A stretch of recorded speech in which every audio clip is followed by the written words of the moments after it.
Hello everyone, we are discussing the same chapter, chapter 4, session 2nd, in which we are discussing about entrepreneurship growth, enterprise, and the factors that affect entrepreneurship growth. There are three factors that affect the entrepreneurship growth. So in last class we are discussed about the first factor, that is economic factor. So come to our next point, that is social factor. Social factor affect the entrepreneurship behavior. Social factor means that the behavior with our neighbors, with peoples, with customers, etc., that affect the social factor.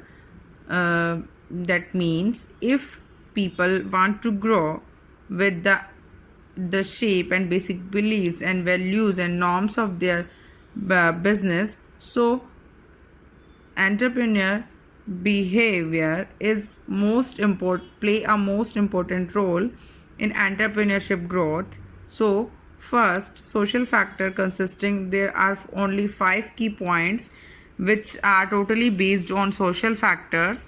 First is social mobility. Mobility means it is the freedom to move one socio-economic strata to another. That means social mobility का मतलब होता है सामाजिक गतिशीलता. मतलब समाज में अगर कोई भी इंसान एक इकोनॉमिक सेक्टर में अपने आप को रखता है तो उसका मतलब ये नहीं है कि वो हर दम उसी इकोनॉमिक सेक्टर में रहेगा. क्यों? क्योंकि अगर वो इंसान बहुत अच्छे से मेहनत करता है और अपना अर्न करता है, मनी अर्न करता है, अपने बिजनेस क्लास को बढ़ाता है, तो उसे इक्वली फ्रीडम है कि वो अपने सोशियो इकोनॉमिक स्ट्राटा को बढ़ा सकता है, मतलब अपने क्लास के लेवल को बढ़ा सकता है. सेकंड है फैमिली बैकग्राउंड. फैमिली बैकग्राउंड बहुत लार्ज स्केल पे इन्फ्लुएंस करता है एंटरप्रेन्योरशिप को. दैट मीन्स जिस भी किसी के घर से, जैसे बहुत से लोग होते हैं कि बोलते हैं कि इनके घर में तो हमेशा से परंपरा चली आई है कि सभी लोग बिज़नेस करते हैं. इसके दादाजी बिज़नेस करते थे, इसके पापा बिज़नेस करते थे, तो ऐसे बोलते हैं ना कि अब ये बेटा तो बिज़नेस करेगा ही. दैट मीन्स उनके ब्लड में है बिज़नेस. तो उस टाइम पे जो फैमिली बैकग्राउंड कैसे अफेक्ट करता है कि वहाँ के जो टीनेजर्स होते हैं उनको उनके ब्लड में होता है बिज़नेस, या वो अपने एल्डर्स से सीखते हैं बिज़नेस, जिससे कि वो अपने बिज़नेस की स्किल्स को ग्रोथ कर लेते हैं. थर्ड पॉइंट है एजुकेशन. एजुकेशन का मीन्स हम लोग बाहर से कुछ नए नए रूल्स रेगुलेशंस, कुछ नए न्यू स्किल्स, कुछ टेक्निक सीख कर आते हैं जो कि हमें हमारी बिज़नेस में ग्रोथ के लिए बहुत ज़्यादा हेल्पफुल होती हैं, जो कि एजुकेशन से रिलेटेड होती हैं लेकिन बहुत विटाल रोल प्ले करती है हमारी ग्रोथ में. लाइक हम लोगों ने जो पहले के जो बिज़नेस होते थे उसमें विंडो ड्रेसिंग यूज़ में नहीं आती थी, लेकिन जैसे जैसे इंसान ने न्यू टेक्नोलॉजी एनहांस की तो उसमें उसने विंडो ड्रेसिंग यूज़ की कि विंडो ड्रेसिंग अगर होगी तो लोगों को पता चलेगा कि इस शोरूम में या इस शॉप में कितनी अच्छी अच्छी चीज़ें मिलती हैं. मतलब वो एक तरीके से ऐड करना हो गया अपनी शॉप का, है ना. तो ये सभी चीज़ें इंसान कहाँ से सीखता है? एजुकेशन से सीखता है. जैसे कि आप लोगों ने देखा होगा कि स्टूडेंट्स MBA करने जाते हैं तो वो क्या होता है, मास्टरिंग ही तो होती है बिजनेस में. मतलब उसमें न्यू टेक्निक और आइडियाज़, न्यू स्किल्स डेवलप करने के तरीके सिखाए जाते हैं, जिससे कि आप अपने एंटरप्रेन्योरशिप को बढ़ा सकें, अपने एंटरप्राइज को बहुत पॉपुलर कर सकें. ठीक है, नेक्स्ट पॉइंट पर अपन आते हैं एटीट्यूड ऑफ द सोसाइटी.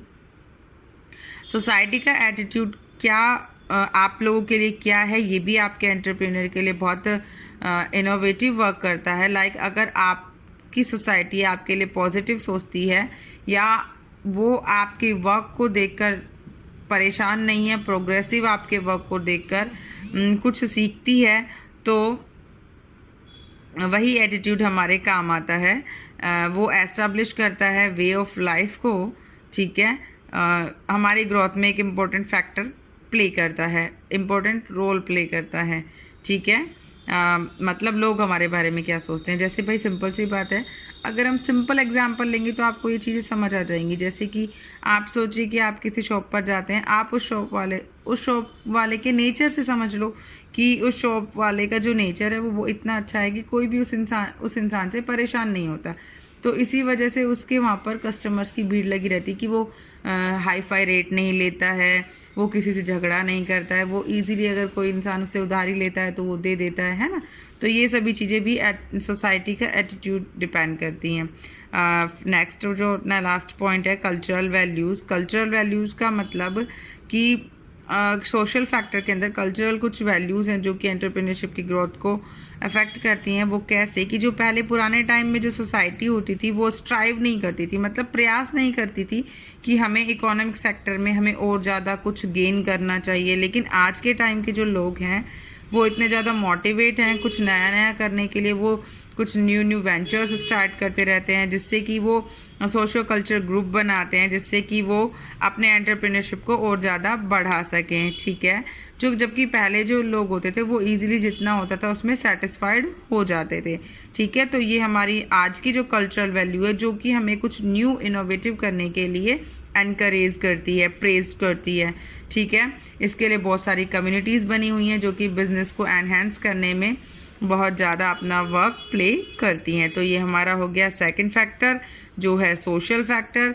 अभी मैं छोटे छोटे पॉइंट्स में ही बताऊंगी क्योंकि आपको सेल्फ से इसके अपने व्यूज़ में अपने आइडियाज़ को लिखना है। दैट्स वाई आज के लिए इतना ही।